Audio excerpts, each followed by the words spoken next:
What's up? Welcome to Build. This is Maggie. Today I have Aurelia Solomon on the show. She's a director of product marketing here at Drift. She's been in product marketing and partnerships forever. She was in sales. She's also a fellow athlete, and she's someone that I personally have learned so much from as a coworker, and I'm so lucky that I get a chance to work with her. And today, I finally get her to give me the rundown on product marketing. So we get into what it is, what good looks like, and why it's actually the key relationship for any product manager to have. I hope you enjoy it. Aurelia, welcome to the show. Thank you, Maggie. Happy to be here. Yes, I am excited because this topic has been such a long time coming. It's one of the first questions I ever got that someone wanted me to do on the show, but I wanted to get more experience actually launching products so that I felt like I had at least something to say, and that's product marketing. So we're going to cover what it is, how it works, and all of that, but where I want to start is I imagine that it's a little bit similar to product management and that you don't start off your career being like, I want to be in product marketing unless you did. But how did you get started and how did you sort of find this path? Yeah, no, it's a great question. I think everyone gets to it from a little bit of a different journey. So I started my career in sales and actually got into product marketing earlier than I would say most people. I think you might see typically folks doing 5 to 6 years worth of professional, career, whether that's sales, finance, a lot of different, maybe in marketing, just different roles, and then finding their way to product marketing. So I started in sales and I loved the commercial side of the business, right? Actually bringing in revenue, had a quota, loved working with clients and customers. Wait, really? I Yeah. didn't know that. That's awesome. Yeah. Probably when I made the most money. Yeah. Stick to sales. And I loved it, but I wanted to get even more, I really wanted to do more of that commercial side and even bigger kind of picture. And so I lived in New York at the time, was looking to move to Boston. And that's how I stumbled into product marketing. I had never heard of it before. And I met this woman who would become my boss twice after that.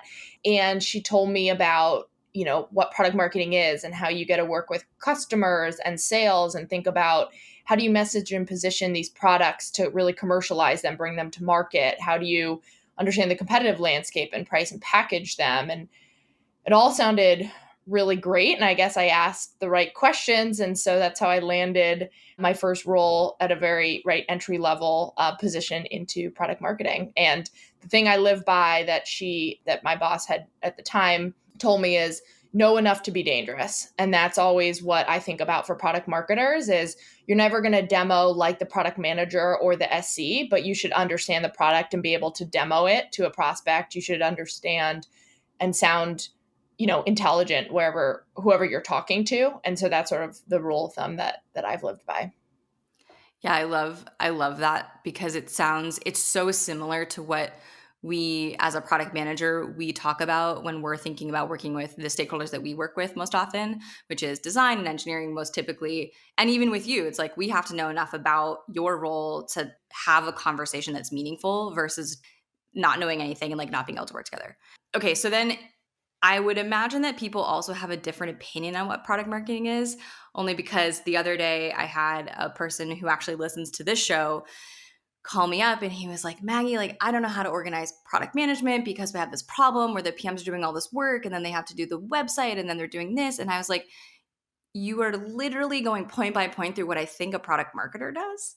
And he had no idea. I think he was in the camp of product marketing is like just doing decks, maybe, which is what maybe we'll talk about. But so in your opinion or in your experience, what is product marketing and sort of what are the basics of it? What do you guys do and how are you measured?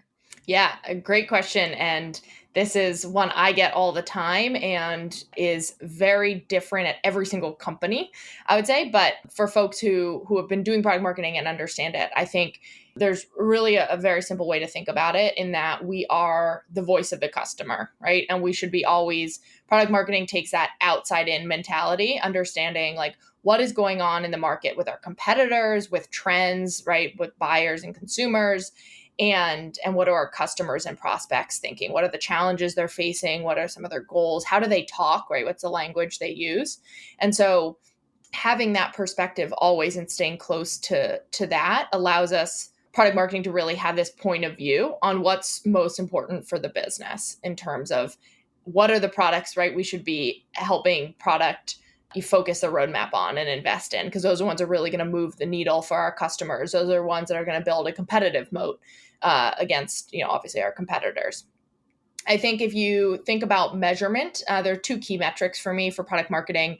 It's hard because a lot of the work we do is qualitative, right? Like you're helping on messaging. And how do you really say, oh, this messaging helped us win these deals, even if you're involved in it and you help the rep or the competitive positioning helped win that competitive deal? It's still hard, but there's two I think are, we attach to. One is win rate, and the second is adoption. And so that's really where I think with PM and product marketing, right? Like our job is to commercialize all the awesome products that you build. And if customers aren't adopting it, aren't using it, and sales isn't selling it, right? And so new customers aren't adopting it, then in my opinion, we failed, right? In PMM in terms of commercializing that. And so both win rate and adoption influence revenue. So if you bubble it up to like the big business impact, will tie to revenue. Wait, before you get into the details, I think it's really interesting the way that you speak about that is so similar to the way we talk about product in general, because I think a PM would say, oh, we're the voice of the customer. But what's interesting and what I'm starting to learn over the years is that we are the voice of a specific customer solving a specific problem, but you're bringing that sort of outside of that problem set that you individual PM cares about. You're looking at the whole customer and their whole business and what they care about overall. And I think that's what I didn't understand in the beginning, because I think if you told me that 5 years ago, I would have been like, who needs product marketing? Like, I already know the voice of the customer. But now I understand, like, yes, I'm building workflows and we have these things, but without your perspective, that workflow might not make sense to the customer. Yeah, that's a great point. I think when you think about voice of the customer, there's so many different personas, right? And I think the best PMs that I've worked with, and obviously working with you and your teams, are understanding the user that you're building that feature for, right? Who is going to be using it? And obviously you need to understand at the higher level to the executive level, what's the value to them that they would buy it. But there's the actual user of the feature and the workflow, and that's something I think PMs are super close to. And from product marketing, we need to understand that too, right? Because those are folks that we're speaking with, but also understand how do you sell it, right? Like, because the admin or, the VP of ops might be using it, but it's let's say CRO or something who has the budget to sign off on it. They're the economic buyer. And so it's understanding how do we take the message and really tailor it for each of those different personas, and be able to bring that back to you guys too, right? Of like, here is something that, we know are products that are really interesting to these different types of personas that maybe we haven't been looking at. Yeah. Okay, so then what are the details of the activities that you guys are doing? Yeah. So I think I like to think about product marketing as sitting at the hub of a few key teams, one being marketing, product, sales, and CS. And then you kind of have execs there because a lot of the work we do influences them. So they're kind of this side, not side. We'll see. Central, We'll see if we get into this one. Yeah, I think the subtext of this conversation is that I don't think I'm doing a very good job at all, and I'm trying to do better working with Aurelia, working with you. So it's just funny to have this conversation and be like, okay, great. Like, I'm going to try to do better. We're all learning, and Yeah. product marketing is I've now done it at a few different companies, enterprise companies, and it's different everywhere, and there's learning curve, and we're on the up and up, so it's good. Yeah. Okay. We'll table that one for later because I want to talk about our place in the org because I think it's interesting. But yeah, keep going. Yeah. So I think let me just start with marketing. If our role, and we'll get into this, I know a little bit later, of where product marketing sits. At Drift, we sit within marketing. And so it's funny to say, oh, how do we work with marketing? But product marketing is really this like very different team within the entire marketing department. And so our role is really providing them with that company and product level messaging and positioning that they can use for all the content, right? That top of funnel content, demand gen campaigns, website copy, just to name, a few. With sales as a really key stakeholder, right, is making sure that they're audible ready to talk about the value of Drift, right, or of our product.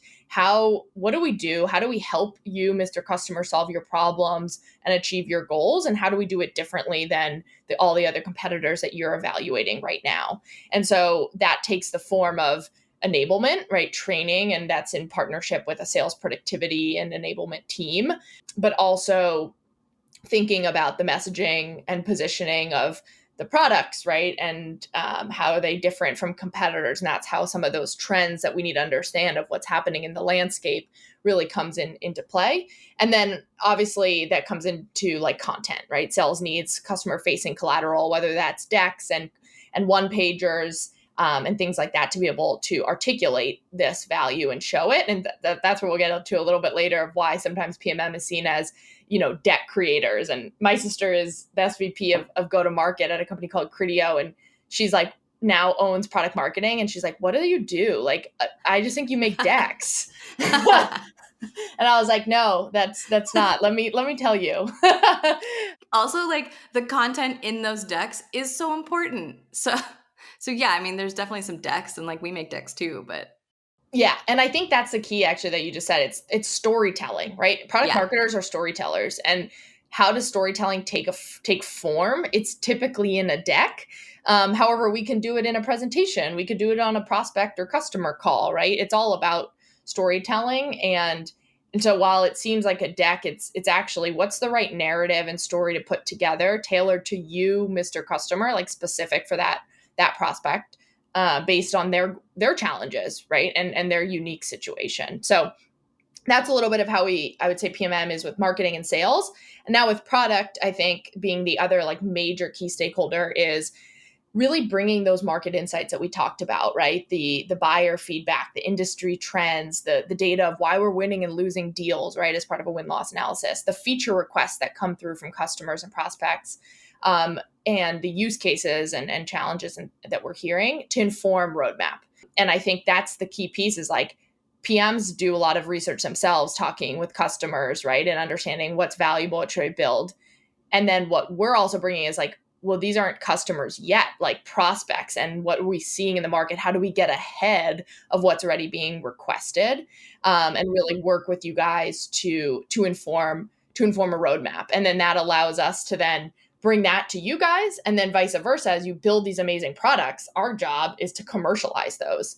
And a way I like to explain it is, one of my roles, I was leading strategic product partnerships, and so it was actually finding partners for us to obviously partner with and or potentially acquire a couple. And I met the most amazing CEOs of these companies, right, who have built incredible products, but they hadn't like taken off. They're still very small. And it's because you can build the coolest thing ever, but it's all about commercializing it. Like, that is what people ultimately need to buy it for it to take off. And so that's why I love my job. That's why I love product marketing, because your team builds these incredible products that I would have no idea how to build. And I get to do the fun part of like, okay, now let's go sell it. And like, let me tell everyone how to talk about this.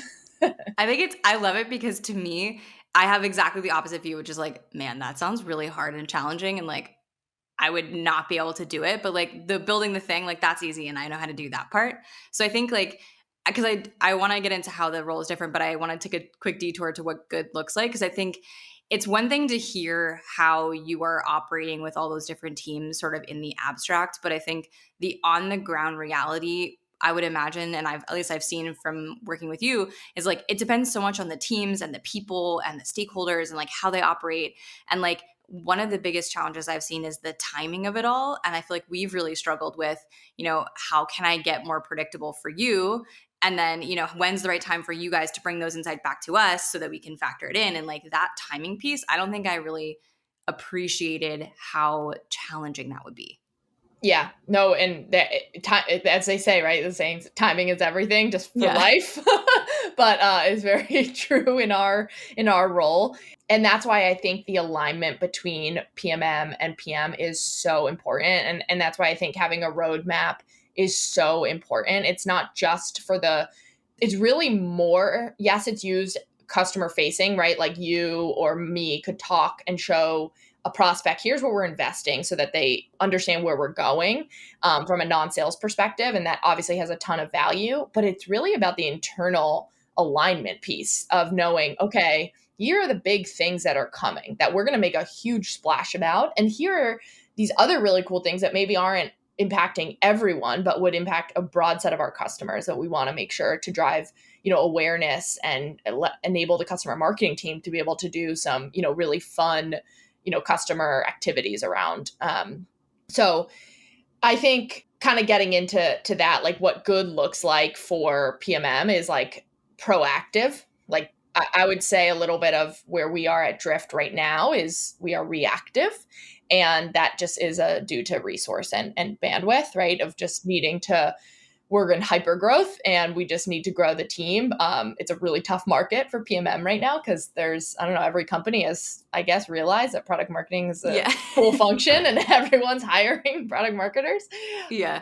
But yeah, I think it's being proactive and it's partnering with the product managers early as possible on anything that we are building.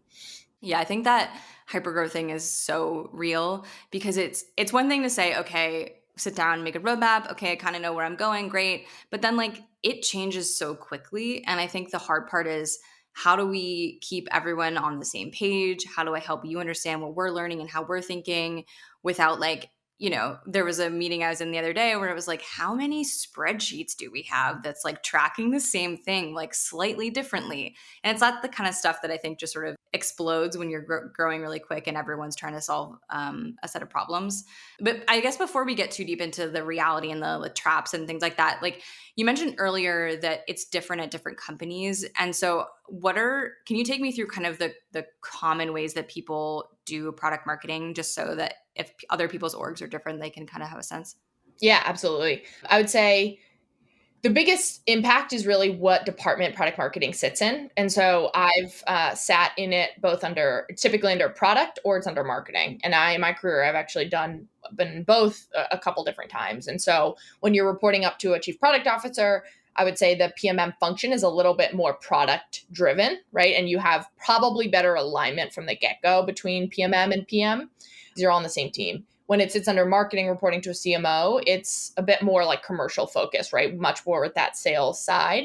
And I really think regardless, you need a healthy balance. Like product and sales are our two most important stakeholders, and it should be 50-50 no matter what, department you're under. But regardless of that, I think obviously that impacts a little bit of process. But to me, there's some core pillars of product marketing.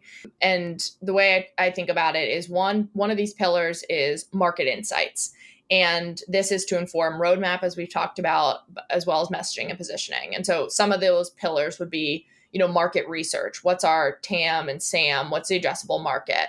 Influencer conversations, analyst relations, competitive, win-loss, voice of customer, having a customer advisory board, which is something Drift will be doing hopefully next year with the pandemic winding hopefully down, TBD.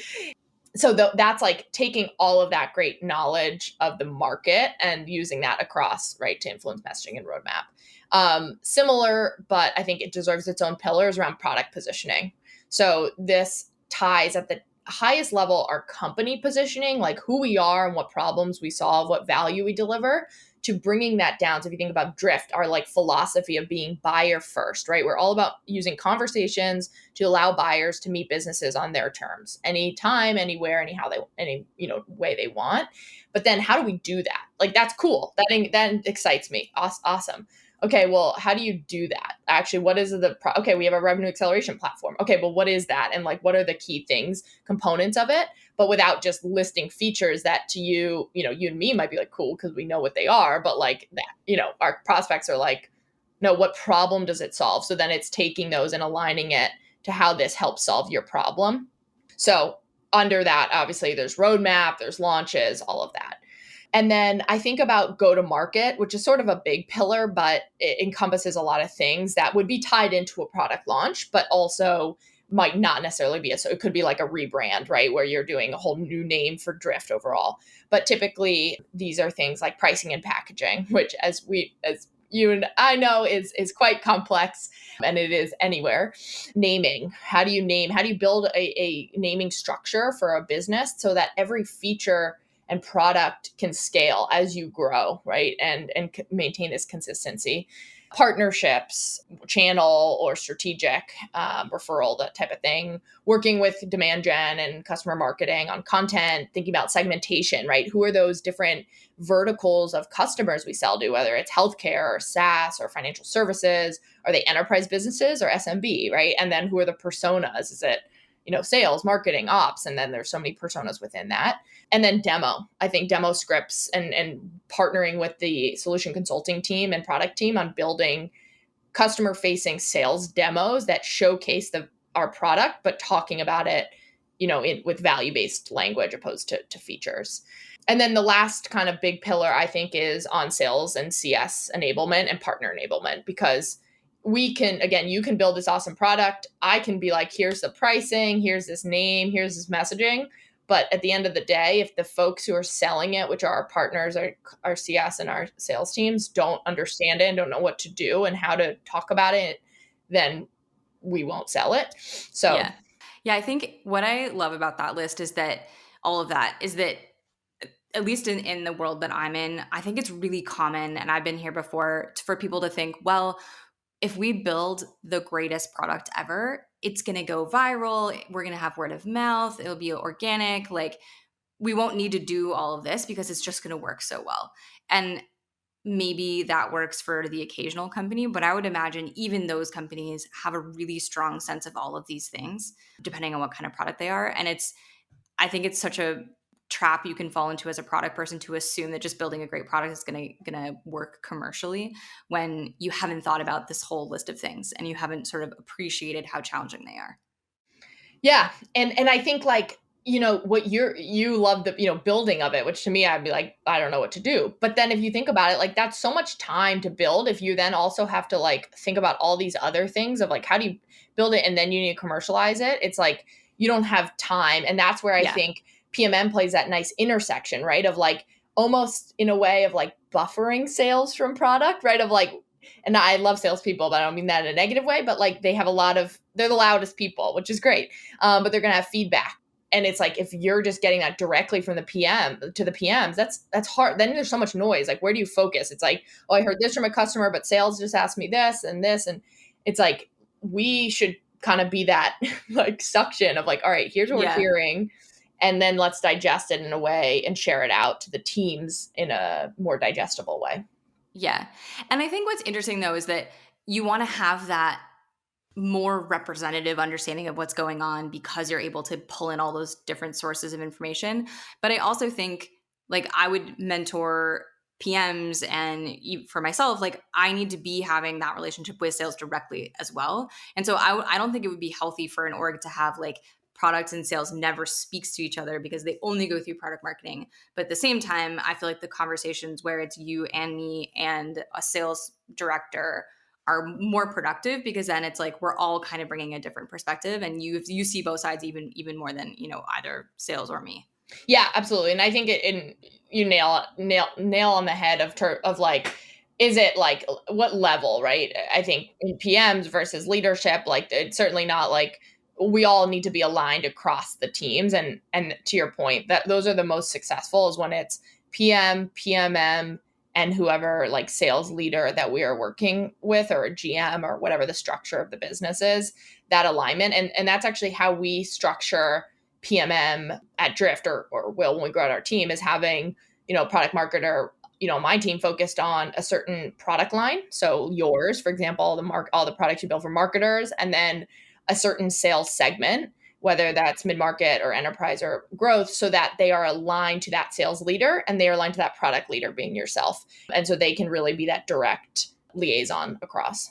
So we're getting into this a little bit, but I want to talk about the traps and pitfalls and mistakes that people make. And you mentioned earlier, and this is something we've talked about before, that if you're not properly resourced, or if you kind of fall behind a little bit, you start to get reactive. And I think it's interesting because that's often how product can feel too. If you're, maybe you're drowning in tech debt, or you're fixing bugs, or this and that, and then all of a sudden you feel like you're barely ever able to get ahead, and you're always trying to catch up. And so, like, take me through sort of what that is, and then what other traps people fall into. Yeah, no, it's a great question. So I think it's very common for when you're at a smaller team of PMM. And PMM teams are, unless you get into like a big enterprise business, are never going to be massive, right? Right.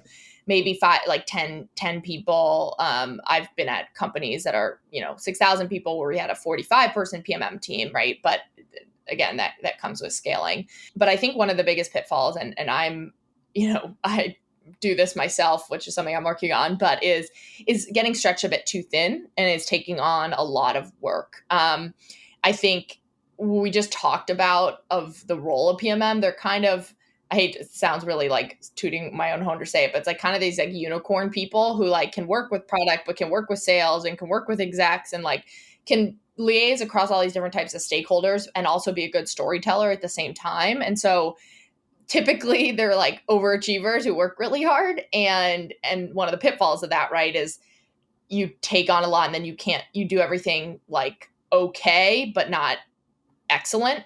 And so I think the key is to really prioritize it's not about the number of activities, it's what are the most impactful activities to move the business forward, to move the needle for the business. And that's what you should be prioritizing. And that means you're going to have to say no to a lot of things. You're going to have to say no to the one-off one-pager requests that come in from sales. You're going to have to say no to the, oh, I have this feature that I want to do something with product, but like I haven't heard about it. Like you kind of have to do it. And I think the key is doing it tactfully. So it's not like rude, obviously, but it's, here are the big things we know are going to move the business forward. And that's what, I think that's the best way to be successful when you're a small, lean PMM team. Yeah.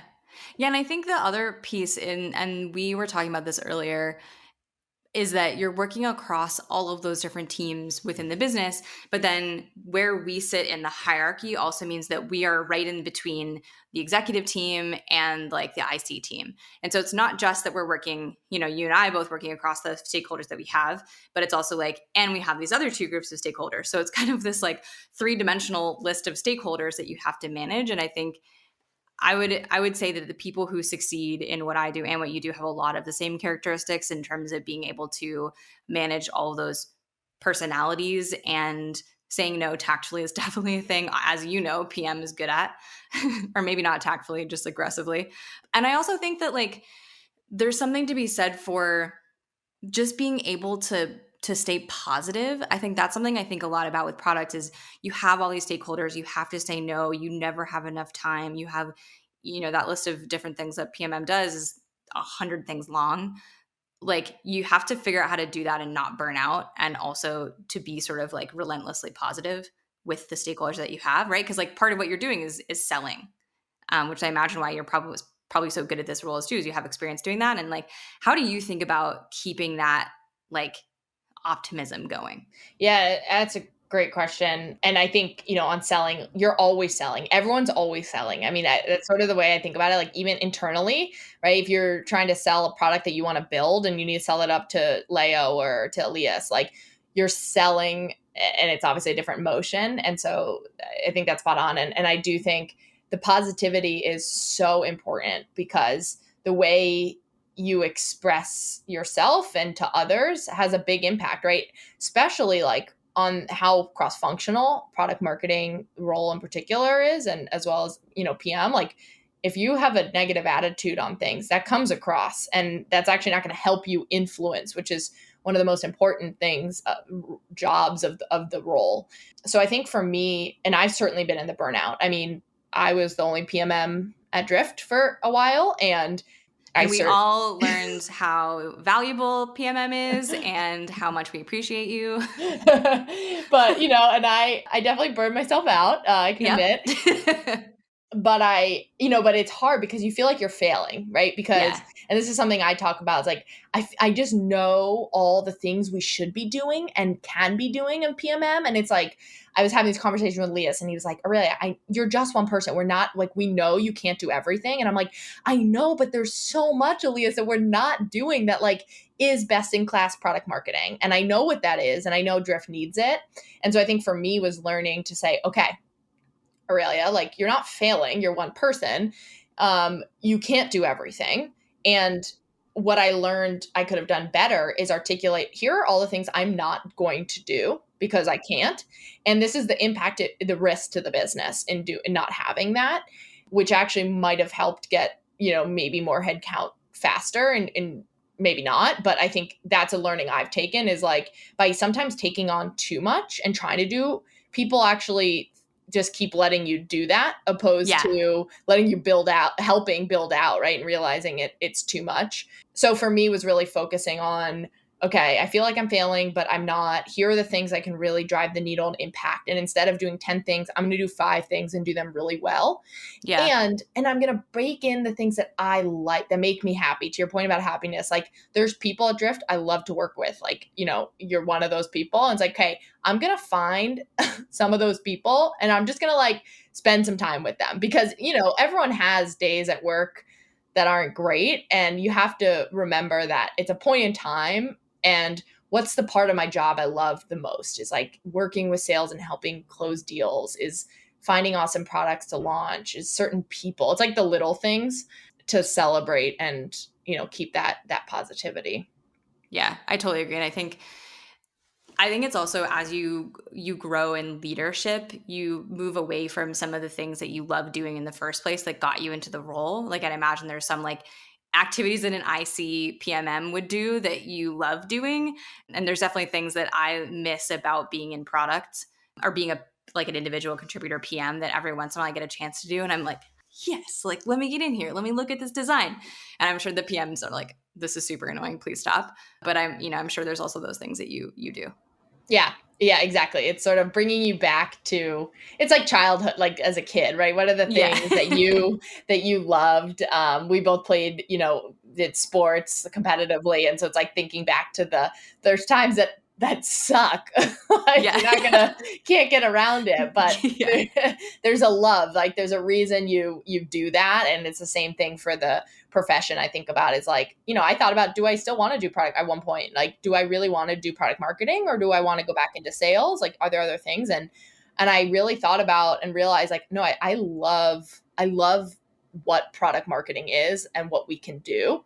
And so I remind myself of that, right? Of, it takes time, sometimes to get to that place, but everything starts somewhere. I wasn't a great soccer player and I worked really hard and eventually got there. And same thing with the job. Yeah, absolutely. Okay, so then I want to get your advice. So the relationship between PM and PMM is, especially in B2B, extremely important. And I think PMs typically don't have enough of an appreciation for how important your team is for our products to be successful. And I feel like if PMs better understood that, they would be like knocking down your door trying to figure out how to work more effectively with you. Like, what do you think is good for that relationship, and like what's your advice for PMs in approaching PMM, and like how to be a good partner? Yeah. Super closely work Yeah. together a lot, and early, like, it's as early as possible from like a PM perspective, when you're like in an like writing the epic, right? Like, you're going to be building something, like pull in PMM. We're not going to be doing stuff yet, but it allows the product marketer to start to learn the product, why you're building it, who is it for, what problem is it solving, so that, to my earlier point of like, know enough to be dangerous, we then can answer questions and start to really formulate, what's a story we want to tell to the market about this, and also plan, because there's all these other teams, right? Like, to do a big launch, I mean, I'm coordinating it, but I have my customer marketing team, my demand gen, my web team, my creative team, my part, like there's so many teams who are involved in making that successful. So when you think about launches, it's like, aligning early and often. And I think a key piece of that is the product development process, right? Which is something that, talking about roles and responsibilities, like product management owns that, right? Anything before a product is generally available, it's owned by product. So I think having a clear process of moving from, whether it's an alpha to a beta to GA, with gates, like how are we kicking out? What are the goals of alpha? How do we know we've successfully achieve those, and now can move to beta where we expand it to more customers? What do we need to learn and test, and reach in beta to say, okay, it's generally available, or minimum MVP. And we don't do that at Drift, but like minimum viable product, right? That a lot of product orgs do. And so I think it's having that process and then partnering, as I said, early. So, like before alpha even starts, the product marketer is brought in to know, okay, here's what we're going to start to do. And we can bake in to partner together to think about what's the right time to do a big market launch, to train our teams. Because that's the piece I would add is like, I think sometimes we don't realize how much time it takes our internal teams to really learn these things because like you know the product well, I'll know it really well, but they have like 1 million other things that they're trying to do, and we all know sales is hard enough just as is, and so how do we give them the time to learn it, absorb it? Yeah.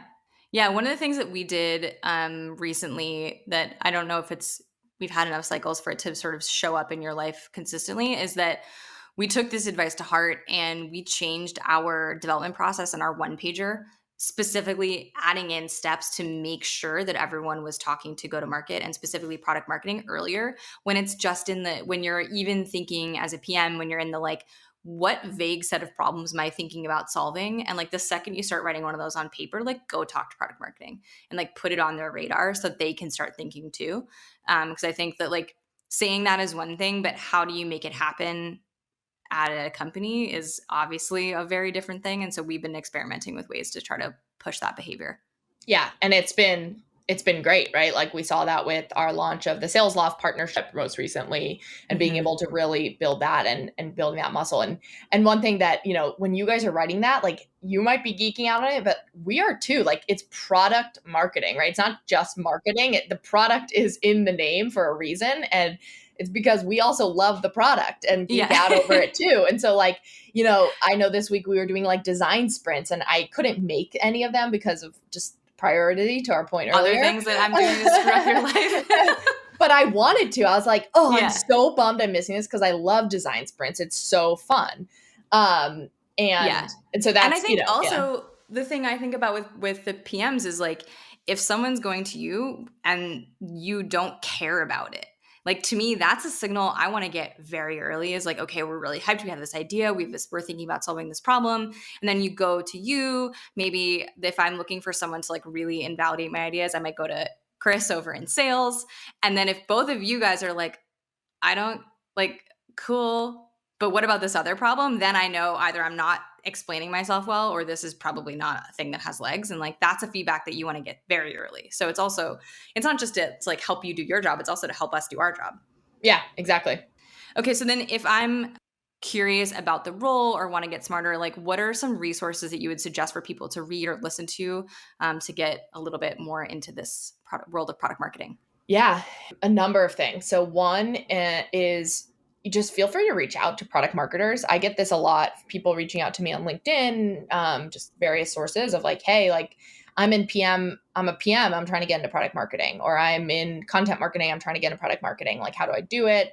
Advice on the role.